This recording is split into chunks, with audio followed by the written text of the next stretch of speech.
ಭಾರತದ ಸಮುದ್ರ ತೀರವರೆಗೂ ಇರಾನ್ ಕ್ಷಿಪಣಿ ದಾಳಿ. ಡಿಯಾಗೋ ಗ್ರೇಸಿಯಾ ದ್ವೀಪದ ಮೇಲೆ 2 ಬ್ಯಾಲಿಸ್ಟಿಕ್ ಮಿಸೈಲ್ ಅಟ್ಯಾಕ್. ಒಂದು ಗುರಿ ತಲುಪುವಲ್ಲಿ ವಿಫಲ, ಇನ್ನೊಂದನ್ನು ಹೊರಡುರುಳಿಸಿರುವಂತಹ ಅಮೆರಿಕ.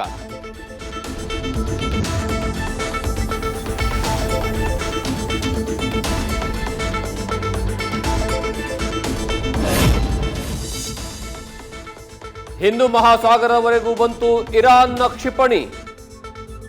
ಹೊರಂ ಶಹರ್ 4 ಬಳಸಿ ನಡೆಸಿರುವಂತಹ ದಾಳಿ. ಈ ಅಟ್ಯಾಕ್ ಬೆನ್ನಲ್ಲೇ ಖಮೇನಿ ಸೇನೆಯ ಮಿಸೈಲ್ ಸಾಮರ್ಥ್ಯದ ಬಗ್ಗೆ ಚರ್ಚೆ ಶುರು.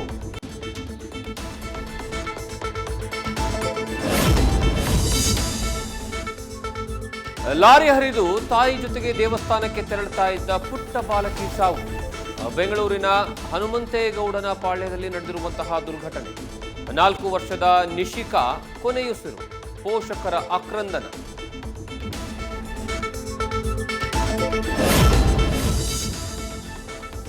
ರಾಜೀನಾಮೆ ಕೊಡ್ತೇನೆ ಅನ್ನೋದು ಜಮೀರ್ ಬೆದರಿಕೆ. ಸುರ್ಜೇವಾಲಾ ಇದಕ್ಕೆ ಸೊಪ್ಪು ಹಾಕಿಲ್ಲ ಎಂದ ಛಲವಾದಿ ನಾರಾಯಣಸ್ವಾಮಿ. ಕಾಂಗ್ರೆಸ್ನ ಟಿಕೆಟ್ ಗೊಂದಲವೇ ಬಿಜೆಪಿಗೆ ಅಸ್ತ್ರ.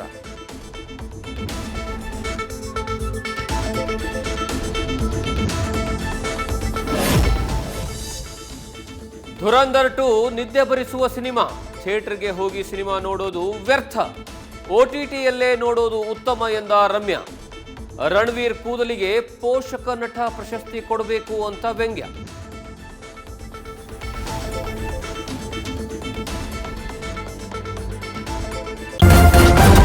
ನ್ಯೂಸ್ ಫಸ್ಟ್, ನಿರ್ಭೀತಿಯಿಂದ ನಿಮ್ಮ ಪರವಾಗಿ.